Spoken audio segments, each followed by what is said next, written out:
Bien, bienvenue à tous ceux qui vont se joindre à nous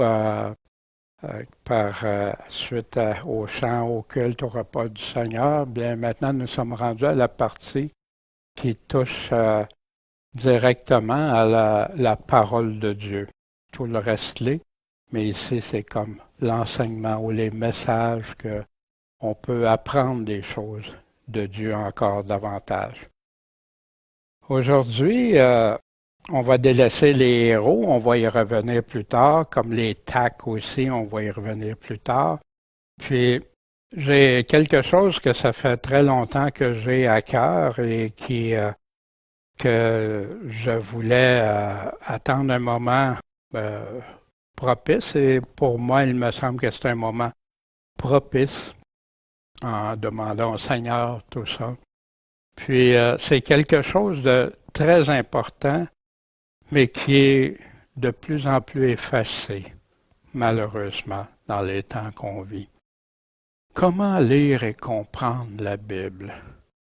Est-ce que Dieu veut qu'on comprenne vraiment ce qu'il demande?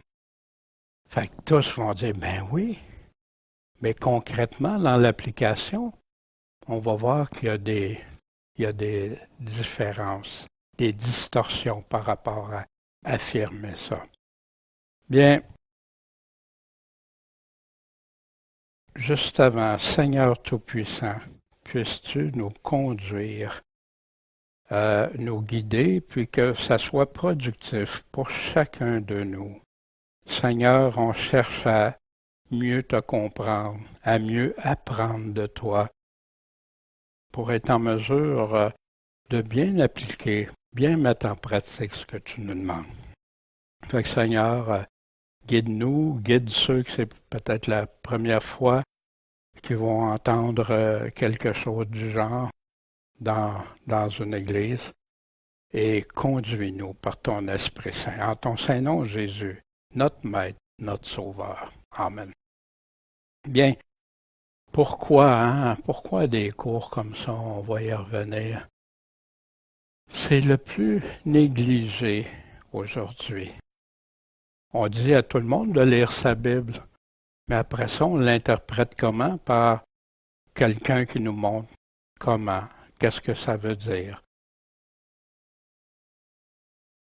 Ça peut être bon, comme ça peut être à côté ou ailleurs.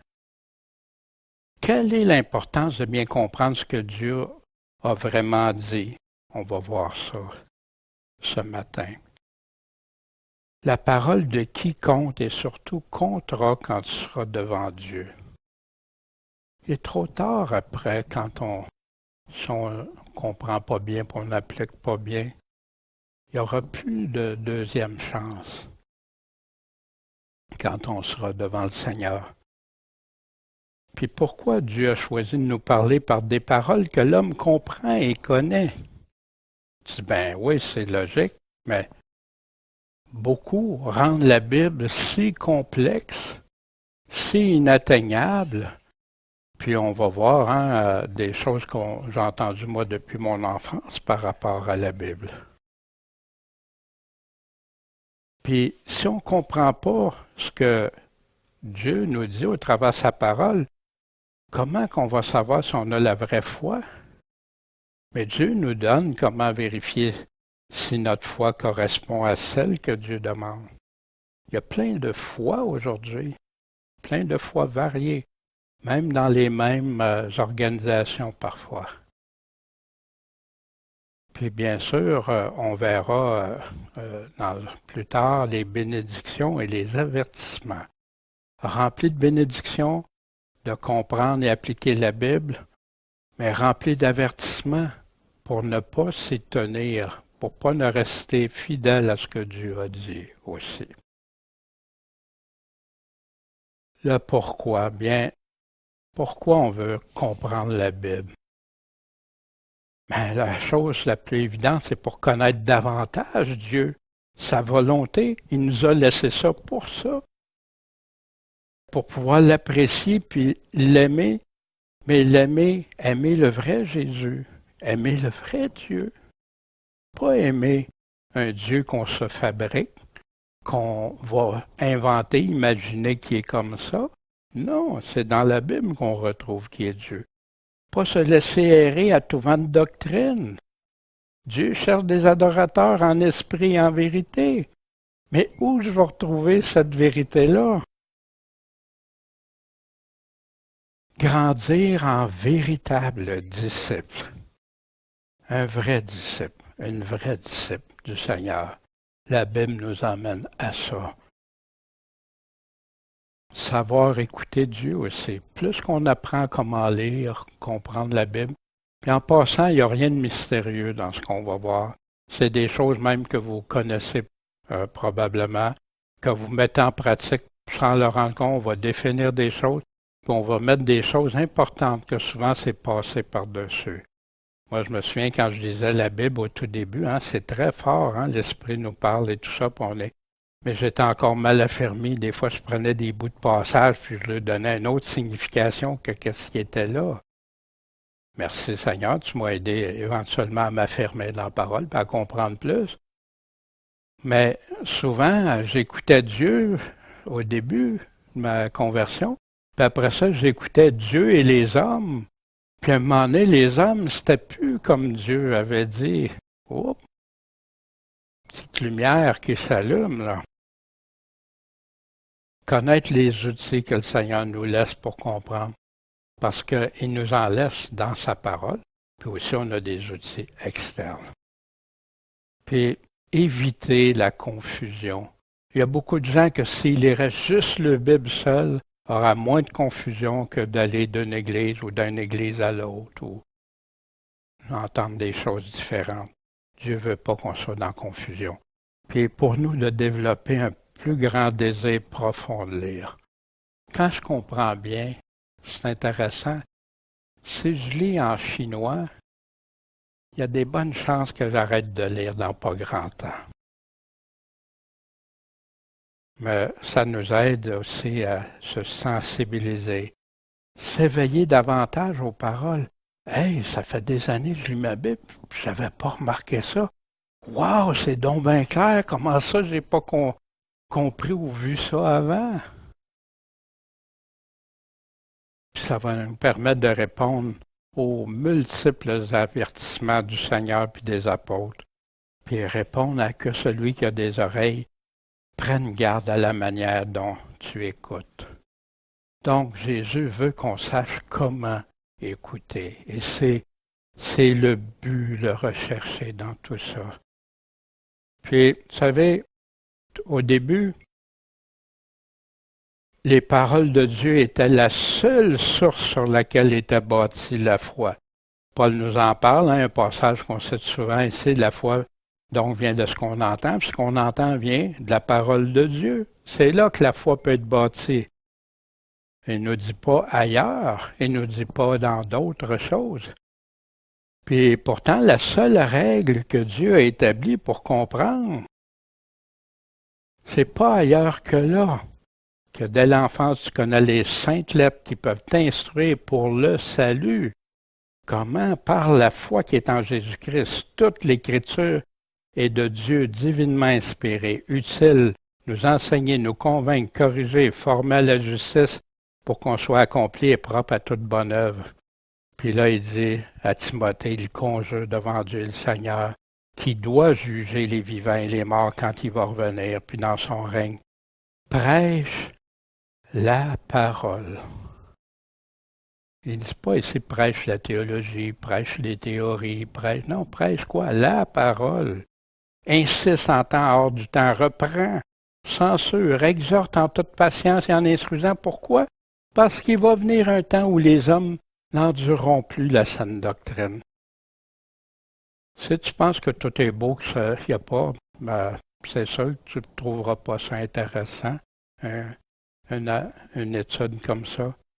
Mais si tu vois que ce qui se passe aujourd'hui, puis l'apostasie dans laquelle on est, tu vas vouloir t'intéresser, puis on va voir toute l'importance de ça.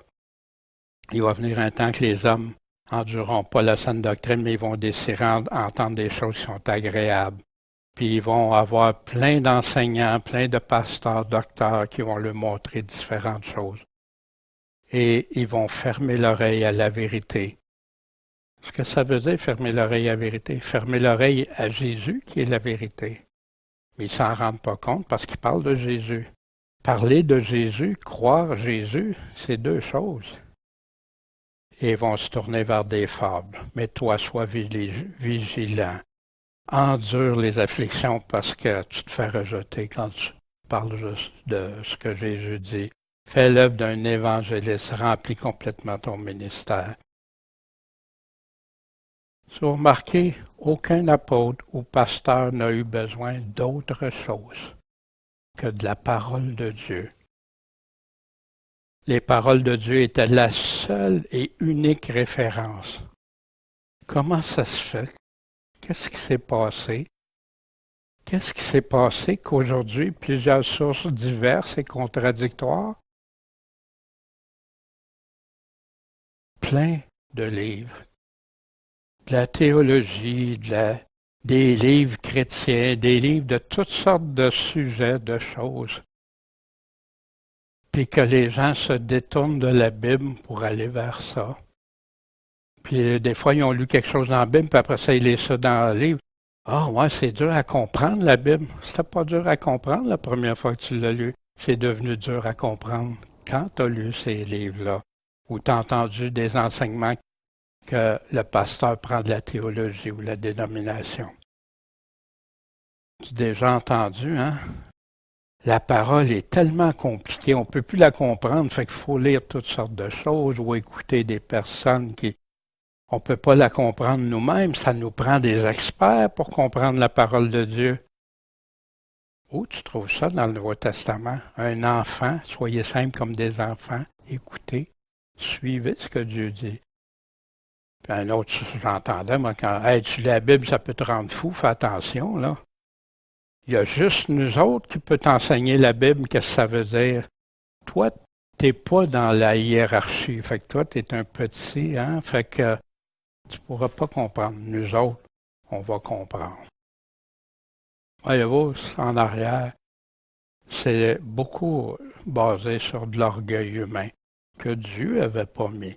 Oui, il y a des personnes qui sont choisies pour enseigner s'ils sont selon un critère de la parole, mais ils restent seulement dans la parole. Oui, il y a des pasteurs, des conducteurs, tout ça, mais toujours basé exactement sur ce que la parole de Dieu dit. Les paroles de Dieu étaient suffisantes. La parole de Dieu, puis les opinions humaines. Ceux qui parlent de Dieu ou Dieu qui parle. Qu'est-ce qu'on préfère?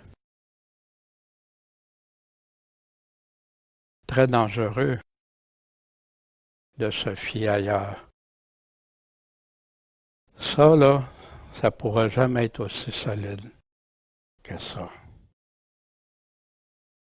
Bien sûr, ça nous prend des attitudes puis un désir face à Dieu. Aimer et chercher à comprendre, prêt à chercher de tout mon cœur ma pensée, que l'aimer de tout son cœur, de toute sa pensée, toute son âme, toute sa force, aimer son prochain comme soi-même, c'est plus que n'importe quel sacrifice ou ce que tu pourrais faire. Parce que c'est ça que Dieu attend. Puis Jésus dit, celui qui m'aime, il met en pratique, il obéit à mes commandements. C'est ça. Celui qui ne met pas en pratique, même pas. L'amour de Dieu, ce désir, cet amour, prêt à écouter, entendre, prendre garde à la manière que j'écoute, vouloir connaître. Si quelqu'un a des oreilles pour entendre, qu'il entende. Une attitude humble et sincère. Au contraire, Dieu accorde une grâce plus grande. C'est pourquoi l'Écriture dit, Dieu résiste à qui? Aux orgueilleux. Ceux qui ne sont pas enseignables, ceux qui sont l'orgueil plus fort. Mais il fait grâce à qui? Aux humbles. Ceux qui humblement cherchent Dieu. Qu'est-ce que tu attends de moi? Qu'est-ce que tu veux me faire comprendre? Qu'est-ce que tu veux dans ma vie? Avoir soif de la vérité, désirer le lait pur de la parole, désirer avec ardeur, comme des enfants nouvellement nés, le lait spirituel et pur, afin que vous croissiez, qu'on grandisse. Comment? par son moyen. Mais si je ne le bois pas, le lait pur, il est contaminé avec d'autres choses. Qu'est-ce qui va se produire? Ou que j'ai plus soif? Non, là, j'en ai assez. Quand Dieu parle, je suis prêt à mettre tout de côté, mes opinions, des enseignements que j'ai entendus, des prédications antérieures, à moins qu'ils soient tout conformes à ce que Dieu dit, bien sûr, puis les principes du monde. Je dois être prêt à faire abstraction de tout ça. Laissez la parole trancher. Voici ce que, au Hébreux, chapitre 4, efforçons-nous donc d'entrer dans ce repos, de peur que quelqu'un ne tombe dans une semblable rébellion. Pour éviter de tomber dans cette rébellion, la parole de Dieu est vivante, efficace et plus pénétrante qu'aucune épée à deux tranchants, perçant jusqu'à la division de l'âme et de l'esprit, des jointures des moelles, et jugeant des pensées et des intentions du cœur. Puis c'est attaché à quoi? Il n'y a aucune créature qui soit cachée devant lui, mais toutes choses sont nues et entièrement découvertes aux yeux de celui auquel nous devons rendre compte. La parole, est-ce qu'on la laisse trancher? Est-ce qu'on lui laisse la place qu'elle a besoin? Mais pour ça, il faut être sûr de bien la comprendre. Je suis ouvert à Dieu bien plus qu'aux hommes. Ça ne veut pas dire de rejeter tous les hommes. Il y en a que c'est tout un ou tout l'autre. Non. Mais fais attention que les hommes disent exactement ce que Dieu te dit. Je suis prêt à mettre en pratique, Jésus nous disait, celui qui bâtit sur le sable ou celui qui bâtit sur le roc. Sur le roc, ça va arriver, ça va brasser, il va arriver toutes sortes d'affaires, mais tu vas rester solide, tu vas persévérer jusqu'à la fin, puis tu vas rester debout. Mais l'autre, sur le sable, quand ça va brasser, lui va abandonner, lui va s'écrouler, puis sa ruine est grande, puis il parle plus loin. Qu'est-ce qui va arriver? Il y en a qui pensent que tout va être correct pareil. Non, c'est pas le cas ici. Bien sûr, dans notre attitude, demandez, priez Dieu. Dieu, montre-moi-les, guide-moi que je fasse pas erreur. Mais il dit, étudie, regarde, fais comme les Béréens, fais comme ceux qui ont soif de la vérité. Puis si je comprends pas tout de suite, j'attends, j'essaye pas de tout comprendre tout d'un coup, hein? On prend souvent l'exemple d'un bœuf, je ne serai jamais capable de manger un bœuf, mais si je le mange par tranche, ça va bien mieux, hein? Mais ici, c'est croître jusqu'à temps qu'on arrive jusqu'à la nourriture solide. Puis Dieu va souvent attendre qu'on mette en pratique ce qu'on sait le plus facile qu'on connaît, les choses qu'on connaît, avant de nous en révéler d'autres. Sans ça, pourquoi il nous donnerait plein d'informations qui nous serviraient? Pas parce qu'on ne voudrait pas mettre en pratique. Il y a des étapes. L'importance de comprendre vraiment ce que Dieu nous dit. La parole qui va compter, qui comptera quand on va être devant Dieu. On a vu tantôt, ça va être trop tard si je n'ai pas bien écouté et bien compris ce que Jésus, ses apôtres, est en train de nous dire dans le Nouveau Testament. C'est pas ce que les hommes affirment, à moins que ce soit 100% comme Dieu dit.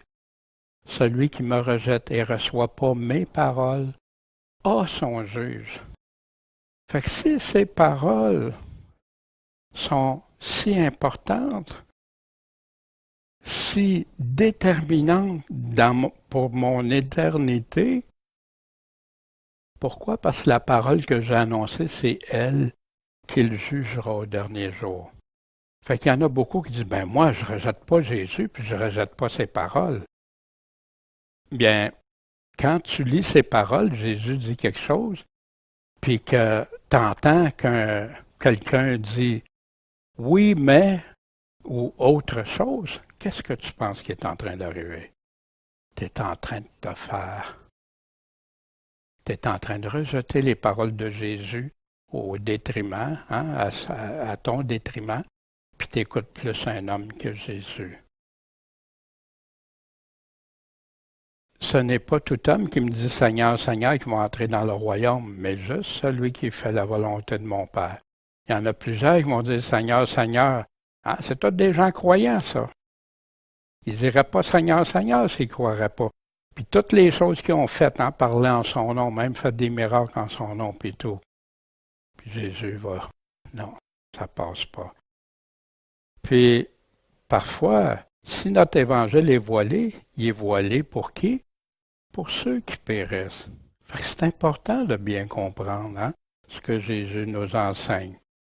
Prenez donc garde à la manière dont vous écoutez. Pourquoi? Parce qu'on va donner à celui qui a. Il a compris, il a écouté, il met en pratique, mais pour celui qui n'a pas, on lui ôtera même ce qu'il croit avoir. Il croit, il a la foi, mais il n'a pas la bonne foi. Jésus nous en parle dans la parabole du semeur qu'on a déjà vue. Ça demande un cœur honnête et bon, d'écouter attentivement ce qu'il nous dit, de réfléchir, méditer, de l'obéir après quand on sait c'est quoi, puis de le garder, continuer, persévérer. Quand la parole qui va compter. Après cela, les autres vierges vinrent et dirent « Seigneur, Seigneur, ouvre-nous ». Non, la porte est fermée parce qu'ils ont été insensés. Ils n'ont pas écouté, ils n'ont pas veillé et prié, ils n'ont pas été sur leur garde, ils ont pris n'importe quoi. Ils ont fait alors ce qui leur tentait. Pourquoi m'appelez-vous Seigneur, Seigneur, tandis que vous ne faites pas ce que je dis? C'est ça qui va compter devant Dieu. Quand le père de famille sera entré, qui aura fermé la porte, que vous étant dehors, vous mettrez à frapper et dire « Seigneur, Seigneur, ouvre-nous ». Je ne sais même pas d'où vous êtes. Tu m'obéis pas, tu peux pas être avec moi. Voici ce que Jésus dit. Quiconque est de la vérité fait quoi? Écoute ma voix. Où on retrouve sa voix. Voici aussi à la fin toutes les séductions de l'iniquité parmi ceux qui se perdent. Pourquoi? Parce qu'ils n'ont pas reçu l'amour de la vérité. Ils ne la reçoivent pas, ils n'en veulent pas. Ils préfèrent aller dans l'iniquité puis suivre ce que les autres disent, au nom de Dieu, toujours. Mais il va être vraiment trop tard si je n'ai pas bien compris et mis en pratique sa volonté. Dieu a choisi de nous parler par des paroles que l'homme connaît et comprend. Dieu ne nous a pas parlé dans des langues qu'on ne comprend pas, dans une méthode qu'on ne comprend pas. Dieu veut qu'on comprenne. Qu'est-ce qu'on dirait d'un patron qui t'explique rien de ce qu'il attend de toi, ou juste des petits bouts ici et là, puis il te le cache, puis par la suite, il te blâme de ne pas avoir fait ce qu'il attend de vous. Quand tu n'auras pas de salaire, ou tu n'auras pas de bonus, ou quand toi je te mets à la porte, tu ne fais pas ce que je veux. Qu'est-ce qu'on penserait?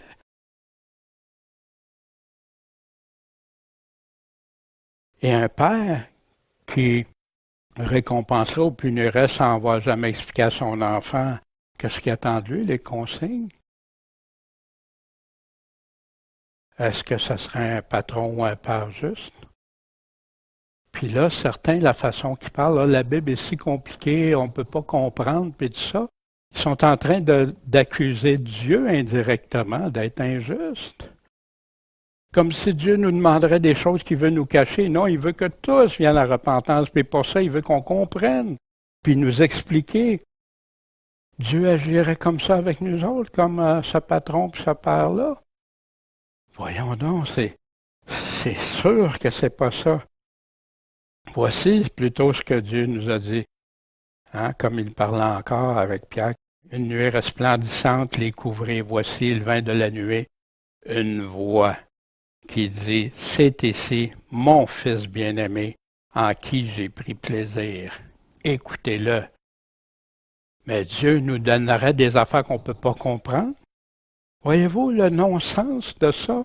Mais pourtant, c'est fréquent dans les églises. La Bible, c'est dur à comprendre, c'est difficile. On va voir le pourquoi de c'est devenu si difficile. Ils n'ont pas resté comme on a vu tantôt au début. Il n'y avait rien d'autre que la parole de Dieu. Car Dieu n'est pas pour la confusion, mais pour la paix, comme on le voit dans toutes les églises des saints. Comment ça se fait qu'il y a tant de confusion aujourd'hui dans les églises? Un pense ça, l'autre pense à une autre affaire. Puis, comment on peut vérifier si notre foi correspond à la vraie foi, celle que Dieu demande, la seule foi qui va sauver? Tu connais les saintes lettres. toute l'Écriture qui est inspirée de Dieu, utile pour nous enseigner, nous convaincre, nous corriger, nous former à la justice pour qu'on soit accompli, réalisé ou parfait, dépendamment des versions, mais qui veut dire la même chose, et propre à toute bonne œuvre. Voici ce que Jésus a dit.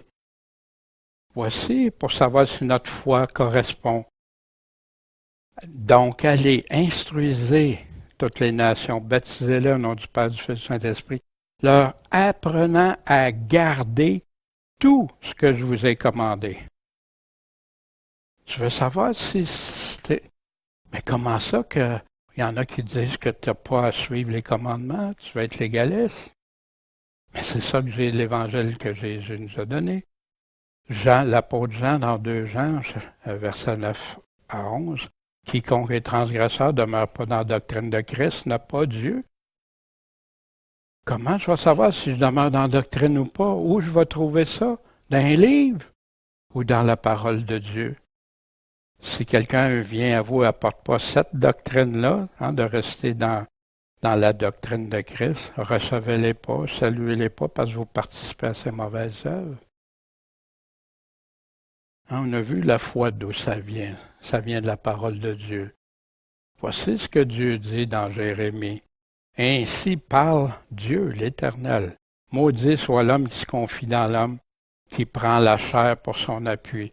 Puis les gens ne réalisent pas, mais c'est souvent ça. C'est pour ça que moi je dis, prenez pas votre appui dans moi, prenez votre appui dans Dieu.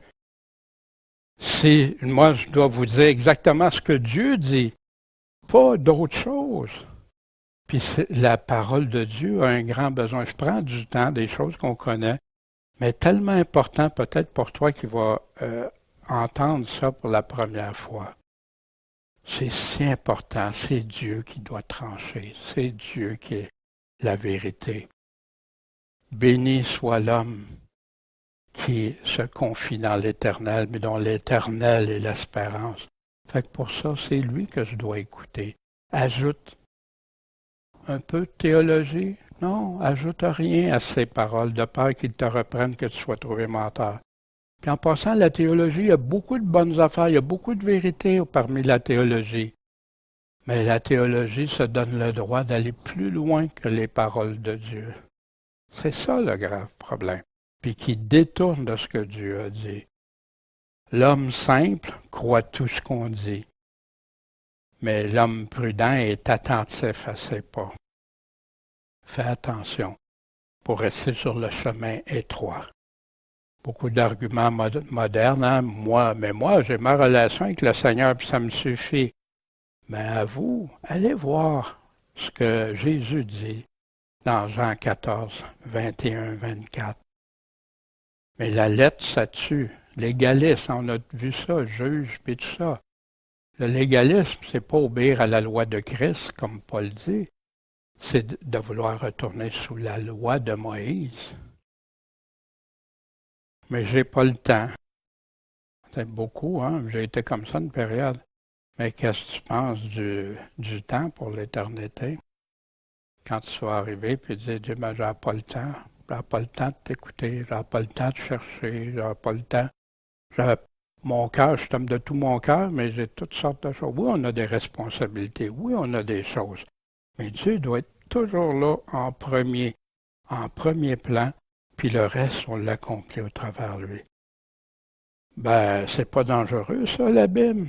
Regarde, lui, là, il lit juste sa Bible, puis regarde, il n'est pas d'accord avec toutes nous autres. Non, parce que lui, il veut juste... Ça se peut qu'il y en a qui errent, là, je suis pas en train de dire. Mais Jésus lui dit ça, puis les autres lui disent, non, c'est pas ça. Mais c'est écrit noir sur blanc qu'un enfant peut comprendre. Il ne faut pas accorder trop d'importance. Oui, la Bible, c'est bien beau, c'est l'autorité, puis c'est ci, puis c'est ça. Puis ils vont toujours dire, oui, c'est l'autorité. Mais pas trop. Si ça vient déranger quelque chose, c'est là le problème. Fanatique, t'aimes plus la parole que Dieu. T'es trop zélé. Mais à ceux-là, allez voir Jean 14, 21, 24 encore, Apocalypse 3, 16, 2 Pierre 1, 5, qui nous dit qu'il faut joindre à notre foi le zèle Puis Jésus, dans l'Apocalypse, qui va vomir de sa bouche parce que les chrétiens de cette Église ne sont pas zélés pour le Seigneur. Puis Jean 14 qui dit que ceux qui l'aiment, c'est ceux qui obéissent à ses paroles. Puis ceux qui n'obéissent pas ne l'aiment pas, mais méprisent le Seigneur. Mais l'Évangile que Jésus nous a dit, c'est pas plutôt allez donc instruisez, puis enseignez-leur à garder tout ce que je vous ai commandé. C'est ça l'Évangile de Jésus-Christ. Au travers juste les derniers siècles, 15e, premier au 15e, 16e, regardez au début, c'était la révélation de Dieu qui était importante pour les chrétiens. À un moment donné, c'est devenu la logique, la raison, puis là, c'est devenu une expérience personnelle pour les gens. Le christianisme, je parle pour les chrétiens, Puis là, il a commencé à avoir de l'athéisme dans l'Église même. Puis là, c'est devenu beaucoup du mysticisme. Dieu nous parle, c'est mystérieux, c'est toutes sortes de façons. L'autorité suprême, c'était Dieu. Même ceux qui n'étaient pas chrétiens, ils savaient qu'il y avait quelqu'un en autorité. On veut la vérité, on veut, mais pourtant il était écrit la vérité. On veut la réalité maintenant pour nos jours. Il faut que la vérité s'adapte à nos jours qu'on est en train de vivre. Et ainsi de suite. T'sais. Puis il y a avant, les gens étaient axés sur l'obéissance. Après ça, c'est devenu l'effort, faire des choses, des œuvres, mais pas sans être en Jésus-Christ ou avec Jésus-Christ. Puis aujourd'hui, c'est le plaisir. Comment je me sens? C'est-tu agréable ce que j'entends? C'est-tu agréable ce que je dois faire? C'est-tu? Puis la transcendance de Dieu, Dieu tout-puissant, Dieu tout. Là, aujourd'hui, la pertinence, c'est-tu pertinent vraiment pour nos jours ce que Dieu a dit? C'est ça qui s'est passé. Puis ça, tout ça moule vers l'apostasie. Principe important, la Bible se contredit jamais. Si on interprète ou ce qu'on entend les autres, leur interprétation contredisent la Bible, c'est là on doit approfondir, on doit chercher jusqu'à ce que l'étoile du matin se lève dans nos cœurs. Voici ce que Pierre dit. Car il a reçu de Dieu le Père, honneur et gloire. Quand? Lorsque cette voix qui lui a été adressée par la gloire suprême, celui-ci est mon Fils bien-aimé en qui j'ai mis toute mon affection. Puis on avait vu et qui avait dit, écoutez-le. Bien ici, après ça, vous êtes bien. On a aussi la parole des prophètes, qu'on a, qui est très ferme, à laquelle vous faites bien de vous attacher comme une lampe qui brillerait d'un lieu sombre, jusqu'à temps que le jour resplendisse, puis que l'étoile du matin se lève dans vos cœurs, que vous compreniez. Pourtant, il est en train de parler à des chrétiens ici. La Bible s'interprète par elle-même. Chaque passage, chaque signification des mots se retrouve ailleurs dans la Bible si tu es attentif. Mais les gens préfèrent, c'est trop dur, je vais aller me lire dans le livre qu'est-ce qu'un tel dit, qu'est-ce que l'autre dit. Puis là, c'est plus la Bible qui est le point majeur, c'est qu'est-ce que les autres disent pour l'interpréter, cette théologie-là. C'est triste. Reste avec Dieu, demande-lui, fais-lui confiance, il va t'éclairer, il va te le montrer si tu te confies en lui. Me fier à la Bible est remplie de preuves internes. Je me souviens, avant ma conversion, j'avais fait, pour moi, c'était l'enquête de ma vie. C'est-tu vrai, la Bible? Pas vrai. Puis j'ai en tout cas, examiné, fouillé, j'ai acheté plein de livres qui allaient pour ou contre, puis tout ça. Puis regardé, puis à un moment donné, wow! Là, j'ai eu trop de preuves, des preuves externes à la Bible, comme l'archéologie, plein de découvertes qu'ils ont faites, plein des manuscrits, les prophéties qui disaient ce qui arriverait à Jésus, les prophéties de notre temps, l'histoire, l'archéologie, la science, la nature, les transformations humaines, le plus important. Quelqu'un qui est un pire criminel, puis qui devient celui qui aime Dieu et son prochain, puis qui fait tout pour réparer les torts qu'il a fait, puis après ça, vivre conformément à Dieu. Tu veux avoir et être en assurance. Voilà la garantie éternelle à 100%. Toute parole de Dieu est éprouvée. Il est un bouclier pour qui? Pour ceux qui se réfugient en lui. Pas dans l'homme, pas ailleurs. Les manuscrits de la mère, hein, j'avais tout ça, ça m'avait frappé. Il avait retrouvé la Bible parce qu'il disait que la Bible, ça avait été changé, etc. Un livre très exceptionnel, hein, je passe rapidement, de 66 livres, des auteurs à différentes époques, une harmonie, une continuité dans les messages, des témoignages au travers de la Bible, des aventures, des drames, des victoires, des défaites, de bien, ceux qui ont été bien, ceux qui ont été mal, ceux qui ont chuté, ceux qui sont relevés, des tragédies, des sauvetages, de l'amour, vrai amour. Mais tout ça, un auteur exceptionnel, qui est Dieu en arrière, qui a guidé des hommes divinement inspirés. Le thème central au travers de la Bible qui est Jésus-Christ.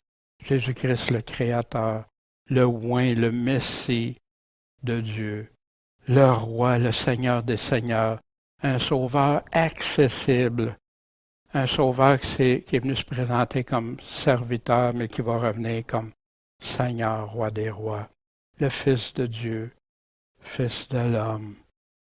La foi en lui qui conduit à la repentance, à l'obéissance, la transformation et l'assurance du salut. Pourquoi la confusion? Il y en a beaucoup qui viennent à douter. Ils croyaient au début, puis à un moment donné, ils entendent un, l'autre, ça, puis des doutes arrivent. Ah, c'est pas vrai, c'est pas de Dieu, ou c'est pas pour moi. Hein, la parabole des semeurs, de la semence, hein. Première catégorie, ils ont tout entendu, puis à un moment donné, ça lâche. Le rejet, hein, comme ceux qui croyaient en Jésus-Christ, les 70 disciples, et Jésus leur a donné des paroles, mais à un moment donné, il était trop dur. Ils ont abandonné Jésus-Christ. Ils ont abandonné la foi. C'est trop compliqué. J'essaye de lire, puis je ne comprends pas. Bien, oui, on va regarder, soumets-toi à Dieu, laisse-le agir, donne-lui le temps. Montre ton cœur honnête et bon devant lui. Puis il ne veut pas te laisser ça caché. Ben, pour qui je vais passer, tu sais, je commence à lire la Bible, ou être avec la Bible. Mon pasteur a dit ça, ça veut dire, ben là, c'est ça. Ma dénomination est la seule vraie, elle ne peut pas se tromper, fait que, hein, je vais me garder à ça. Ben, je parle à mon voisin, lui c'est un autre, lui il me dit une autre affaire, puis là, ben, ou dans l'église même, d'autres qui viennent d'ailleurs, puis là, c'est plus la même affaire. Moi, je peux pas comprendre la Bible comme eux autres, fait que j'ai pas appris toute cette théologie, fait que je suis bien mieux de me laisser conduire par eux autres. Hein? Oui, je sais bien que Jésus a dit, mais, quand il y a un mais qui arrive, soyons prudents. Le mélange de voix, ajouté aux paroles de Dieu, c'est ça que Dieu appelle la fornication. On l'a dans l'Apocalypse très bien décrit dans l'Ancien Testament à nombreuses reprises.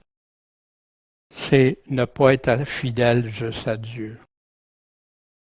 C'est plus celui en qui je place toute ma confiance. Sa parole n'est plus suffisante. J'ai besoin d'autres sources d'autorité que lui.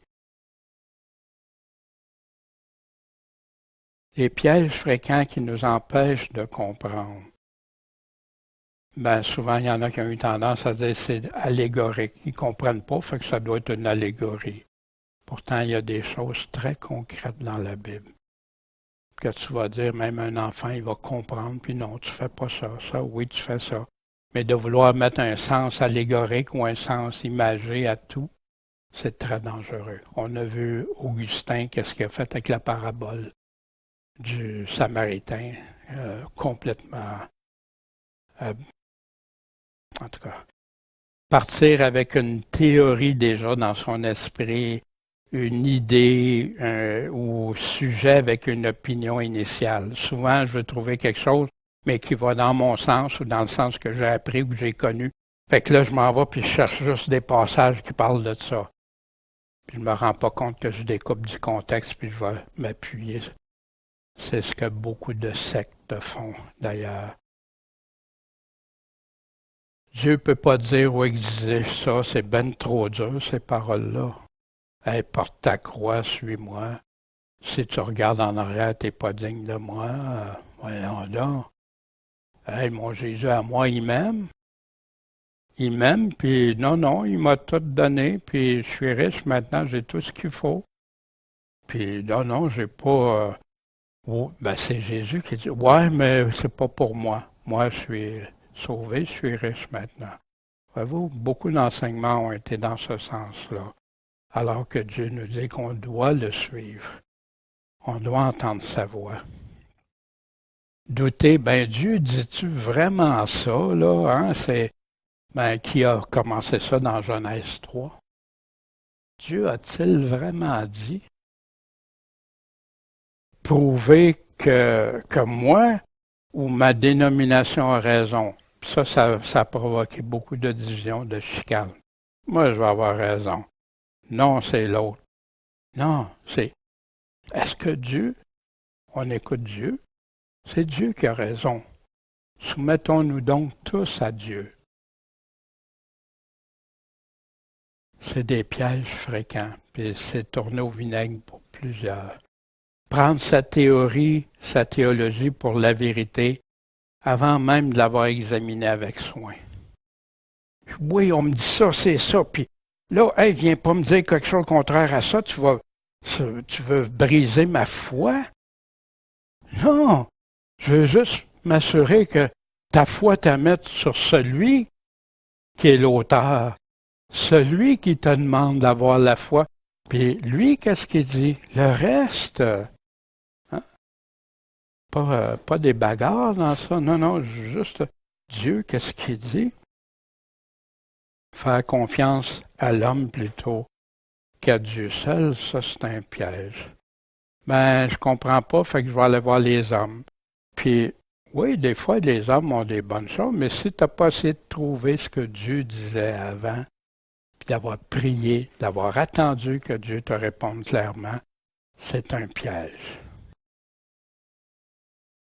Mais là, ils sont tellement tous d'accord avec cette idée-là, moi, je peux pas m'aller contre ça, là. Hein, ils disent tout ça. Mais c'est pas ils disent tout ça, c'est Jésus dit ça. C'est ça. Je me répète, hein, mais c'est si important. Puis, pour étudier la Bible, il faut que tu règles ça dans ton cœur avant. Parce que si tu ne règles pas ça, tu vas être confronté à toutes sortes de choses. Est-ce que tu es prêt à te soumettre à l'autorité de Dieu en premier, humblement? Oh, ça fait, hey, depuis les années 1500 qu'ils font ça, fait que c'est sûr que c'est la vérité. Oh, ça fait depuis l'an 300 quelques, là, les pères de l'Église, regarde qu'est-ce qu'ils disent. Quoi? Il n'y avait pas cette théologie-là, il n'y avait pas ça avant. Il y avait quoi au début? Juste une chose que Jésus nous a demandé, de rester attaché à ses paroles, puis qu'il y aurait plein de séducteurs qui viendraient avec d'autres choses. Une emphase sur des versets qui contrôlent toute interprétation. C'est souvent vu, ça. Ils reviennent souvent, toujours un verset ou deux, puis c'est tout ça, ils interprètent toute la Bible à partir de là. Non, on doit faire attention parce que la Bible, c'est un tout. On doit tout prendre. On peut pas, ça j'aime pas ça. Ah ben là, pour que ça aille dans mon sens, dans mon idée, ben je vais aller chercher ailleurs. Puis les passages qui parlent pas de ça, qui sont pas d'accord, non. D'ailleurs, il y a beaucoup qui n'enseignent même pas, qui vont jamais dans les autres passages qui disent qu'ils arriveront en confrontation avec leur idée. Aussi souvent, quand ils passent dessus, ils passent bien vite, rapidement. Pourquoi je vous partage tout ça? J'ai passé par là. J'ai été par là, puis jusqu'au jour où je me suis rendu compte que je m'étais laissé séduire, remplir de choses, puis que c'était plus Dieu. Puis moi, je défendais, puis là, j'étais sûr que je défendais Dieu. Je défendais pas Dieu, je défendais la théologie, ce que des hommes avaient dit de Dieu, au lieu de dire ce que Dieu avait dit. Des contenus découpés de leur contexte se servaient des chapitres, des versets puis présenter ça encore, puis et sortir du contexte. Mais c'est si agréable de se laisser conduire, si confortable, hein? Des fois, regarde, c'est comme même, hein, ce matin, je trouvais ça agréable. Je me laisse conduire par un frère qui fait le repas du Seigneur. Je me laisse conduire par un frère, une sœur qui nous conduisent dans les champs. Mais là, hein, c'est agréable, puis c'est correct, tant que ça reste selon ce que Dieu demande de nous pour l'adorer en esprit, en vérité. Mais si ça s'égarait, oups, là, on a chacun notre responsabilité. Puis bien sûr, si jamais ça aurait été le cas, puis c'est pas du tout le cas, mais là, tu parles hein, gentiment, ouvertement, avec les choses. Comme ce matin, quelqu'un est venu me partager quelque chose. Ben oui, OK, c'est bien. Mais c'est ça qui fait qu'on peut grandir ensemble puis pas se sentir. C'est quand même rassurant de se laisser guider. Oui, mais assure-toi que tu suis le bon guide, le bon berger. Hein? Même plus besoin de réfléchir. C'est là le piège.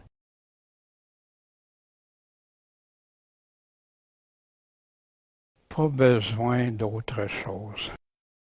Les paroles de Dieu étaient suffisantes, mais aujourd'hui, qu'est-ce qui s'est passé? Les personnes, à force de se faire répéter certaines choses, puis des mots qui viennent, des fois viennent pas, la plupart du temps, ça vient pas, mais ils prennent la parole de Dieu, puis ils rajoutent quelque chose, ou ils passent par-dessus quelque chose, puis que ça devient ancré en nous, qu'on n'est plus capable de sortir du sillon. On pense que c'est la vérité. Non, on regarde tout le disque, pas juste le sillon. Est-ce qu'il peut y avoir des obstacles qui m'empêchent de voir la Bible? Pourquoi vous ne comprenez pas hein, que Jésus nous dit? Pourquoi on ne peut pas comprendre le langage de Jésus? Parce que vous ne pouvez pas écouter ma parole. C'est pas ma parole, celle-là est de trop pour vous. Vous aimez mieux les autres paroles. Hein, il était en train de parler à des chefs religieux, des pasteurs, des enseignants, Est-ce qu'il y a un obstacle qui m'empêche de voir ce qui est écrit? Voici ce que Jésus nous a sanctifié par la vérité. Tu veux être sanctifié? Mais oui, on veut tous être mis à part pour Dieu. Ta parole est la vérité. C'est là qu'on va le retrouver. Je sais que je prêche à des convertis. Puis ça me fait plaisir. Mais je dois les dire dans le contexte de ce qui s'en vient pour ce qu'on va voir, comment lire et étudier la Bible. Hein, quand on décide de choisir un verset isolé du contexte, on enlève ceux qui font pas notre affaire, hein, ou on passe vite par-dessus. Non, c'est un tout, une lettre. Tu lis pas juste quelques phrases dans la lettre. Tu lis la lettre au complet parce que ça se peut que tu fasses une grave, mauvaise interprétation de la lettre si tu ne la lis pas comme il faut. Moi, cette semaine, j'ai lu un texte, puis j'ai pas lu, j'ai passé par-dessus une phrase. Oups! Puis là, j'ai même dit, non, c'est pas ça, tu sais. Puis après ça, ma femme m'a dit, non, c'est pas ça qui est écrit. OK, j'ai été voir ça. T'avais raison, chérie. Mais qu'est-ce que j'ai fait? Hein? J'ai lu une partie, puis je voulais aller comprendre vite, mais j'ai passé par-dessus un mot bien important pour faire comprendre. Ça nous arrive tout. Mais soyons toujours humbles et respectueux, surtout envers Dieu, pour aller voir qu'est-ce qu'il y en a. C'est quoi ces approches-là qui vont nous permettre de comprendre? Partir de la parole de Dieu seul. Le plus difficile, là, c'est ceux qui ont déjà reçu plein d'enseignements, puis tu vas le montrer dans la parole. Regarde, qu'est-ce qui est écrit ici? Oh non. Ah, c'est pas ça, ça veut dire. Non. Il va dire, ah oui, c'est écrit ça, mais regarde, c'est ça. Puis c'est pour ça que de nos jours, quelqu'un qui lit sa parole, qui s'affermit dans sa parole, d'avance. Après ça, il est mieux protégé contre des choses. Mais si on tu lis quelque chose, puis on dit non, non, c'est d'autres choses. Ah, OK. Ben moi, je me suis laissé influencer. Pourtant, j'étais quelqu'un qui aimait beaucoup la vérité, puis c'était rien que ça. Je ne voulais pas croire à la Bible ou croire en Jésus-Christ si j'aurais eu des doutes que c'était pas vrai. Puis là, des hommes m'ont amené à, tranquillement, graduellement, partir de la parole de Dieu seul, sans te faire ton opinion déjà faite. Laisse parler le texte ou qu'est-ce qui est suggéré par quelqu'un d'autre. Lis ta Bible, sois fermé avant. Sois prêt à changer d'idée ou d'opinion que tu avais si c'est Dieu qui le dit. Conteste pas avec Dieu. Non, non. Dieu dit ça. Dieu, ça va pas avec ce que je pense. Peux-tu m'aider? Ouvre-moi les yeux. Ouvre mes oreilles que j'entende. Ouvre mes yeux que je vois. Accepter que Dieu est le Créateur, c'est lui l'auteur, puis que c'est lui qui est l'autorité finale. Essaye pas de jouer avec des mais avec le Seigneur. Ça se peut que tu te ramasses perdant au bout du compte. Pas parce que Dieu non, parce que Dieu dit celui qui m'aime, il m'écoute. Il écoute ce que je dis. Prendre ces paroles pour la seule vérité à laquelle tout doit être médité, réfléchi, examiné avec soin, avant de l'inclure dans ma foi, avant de dire oui Seigneur, tu me demandes d'avoir la foi, oui Seigneur, approuvé pour la foi, examine avant. C'est-tu vraiment ça? Puis on va voir des approches dans les quelques semaines à suivre, puis examiner comment le faire, ça. Croire Dieu quand il parle. Il a vraiment dit, il a raison. Fais confiance à Dieu seul. Puis à ceux qui n'ajoutent pas, qui diminuent pas, qui n'enlèvent pas, ou qui taisent pas. Bien important. Beaucoup, je me suis rendu compte, j'ai dit, c'est bon ce qu'il dit, il dit pas de mensonge, tout ça. Mais il dit jamais le plein conseil de Dieu. Ils arrêtent, ils ont des limites. Ah, ça, ils parlent pas de ça, ça, ils vont pas là. Ça, mais tout ce qu'ils disent est vrai. Mais ils vont pas, ils donnent pas, comme Paul dit, tout le conseil de Dieu. Être en unité avec le Père et Jésus, même si ça veut dire que c'est contraire aux opinions de ceux qui semblent d'accord ensemble. Choisis Dieu en premier. Pas pour te chicaner, faire des divisions, ces choses-là. Non, écoute Dieu. Crois Dieu avant qui que ce soit. Puis ça se peut, des fois on fait des erreurs, on se trompe. Ben, Dieu montre-moi là, puis tout ça. Puis, mais on ne part pas en guerre. On veut rester ferme, affermi dans le Seigneur. Croire Dieu, quand il parle, il a vraiment dit, il a raison, sa parole, sa doctrine, c'est ça la vérité. Voici quelque chose que j'avais lu il y a je sais pas, peut-être une quinzaine d'années à peu près. En passant, ça, il y a des choses qu'on avait déjà vues, si vous vous souvenez, je me souviens pas si c'était en 2009 ou 2010. Le premier cours que j'avais donné, c'est comment lire, étudier la Bible, parce que je pense que c'est l'affaire qui manque le plus. Avant d'aller plus loin, comment on regarde, on examine comment le Seigneur. Puis ça, cet homme-là qui avait pris position, qui a eu vent et marée contre lui, du système religieux catholique, Wycliffe des années 1300-1384, qui avait dit une phrase qui m'avait frappé. Si tu ne remarques pas seulement ce qui est dit ou ce qui est écrit dans les Saintes Écritures, fait que là, il ne dit pas d'aller regarder des affaires mystérieuses. Non, non. Regardez qu'est-ce qui est en train. Parce qu'il y en a qui disent il faut lire entre les lignes. C'est pas ça qu'il dit. Pantoute. Mais pas du tout. Mais si tu observes de qui il s'agit, à qui, de qui il parle, avec quels mots, à quel moment, où, les lieux, avec quelles intentions, dans quelles circonstances, et tout en considérant tout ce qui vient avant, et ce qui suit,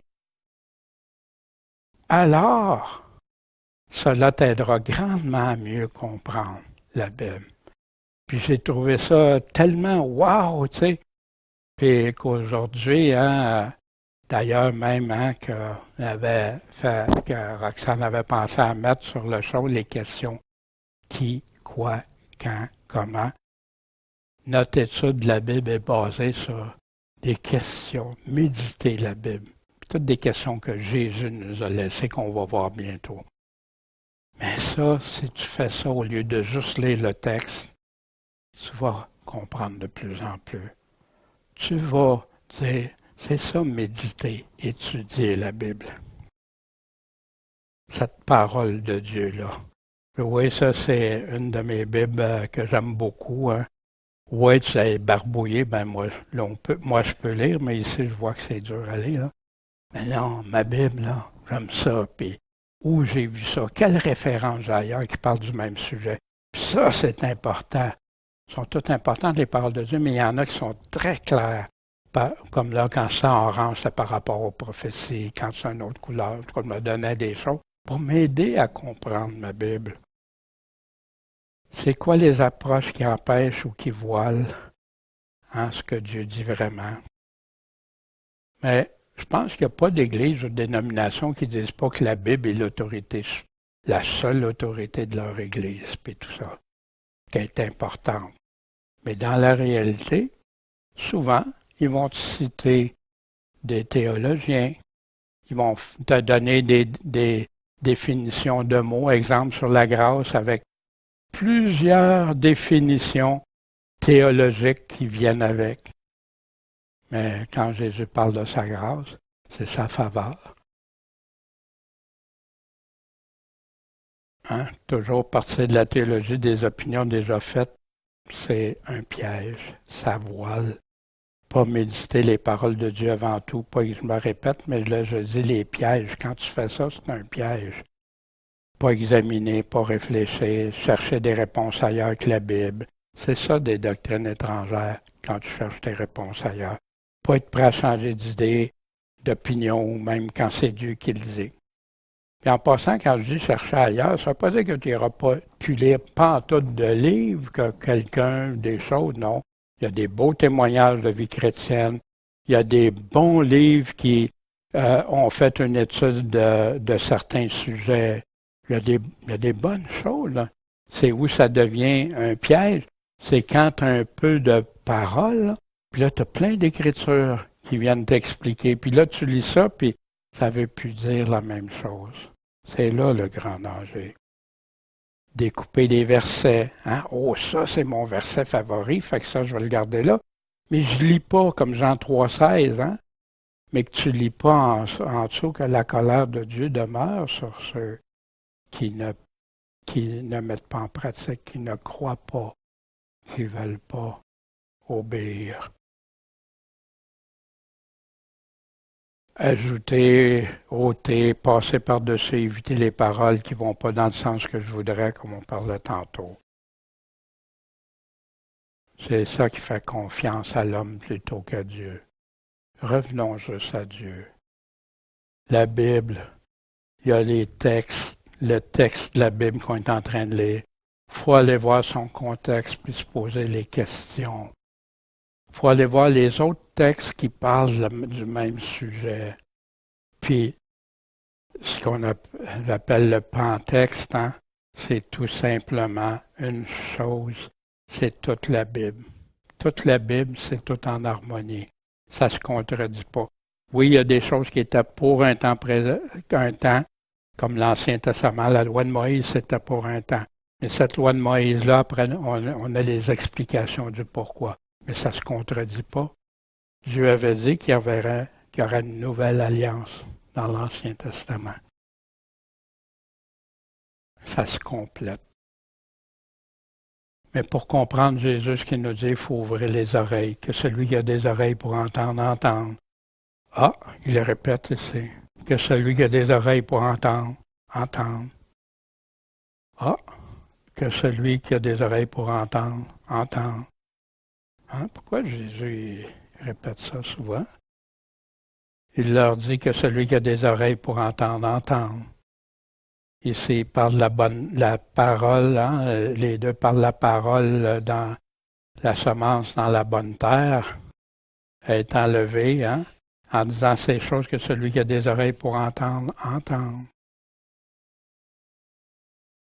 On le jette dehors, que celui qui a des oreilles pour entendre, entende.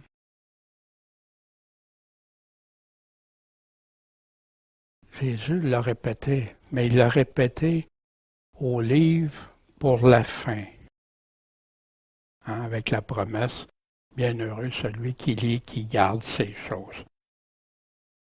Allez, aux églises, que celui qui a des oreilles écoute ce que l'Esprit dit aux églises. Celui qui va vaincre, lui, je vais lui donner l'arbre de vie. Que celui qui a des oreilles écoute ce que l'Esprit des églises. Celui qui va vaincre n'aura pas de dommage la seconde. Que celui qui a des oreilles écoute. Celui qui vaincra, je vais lui donner la manne cachée, le nouveau nom écrit. Que celui qui a des oreilles écoute. Que celui qui a des oreilles écoute. Que celui qui a des oreilles écoute.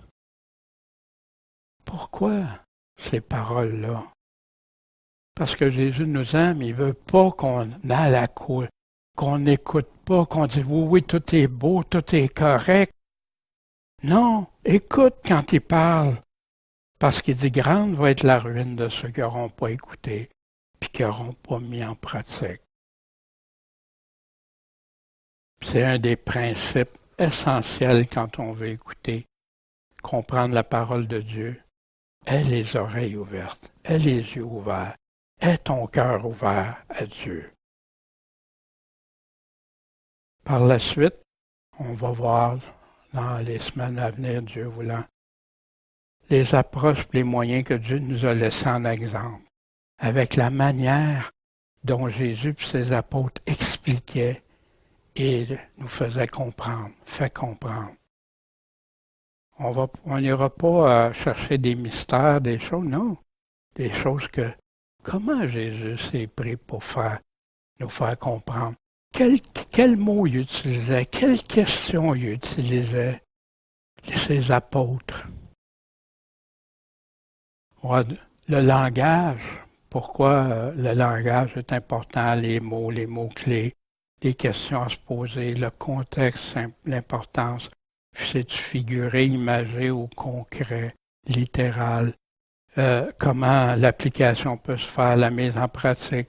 Les outils que Dieu nous a laissés pour qu'on devienne de meilleurs chrétiens, des chrétiens qui grandissent, qui sont plus au petit lait, mais qui sont devenus matures avec la nourriture solide que Dieu veut nous donner.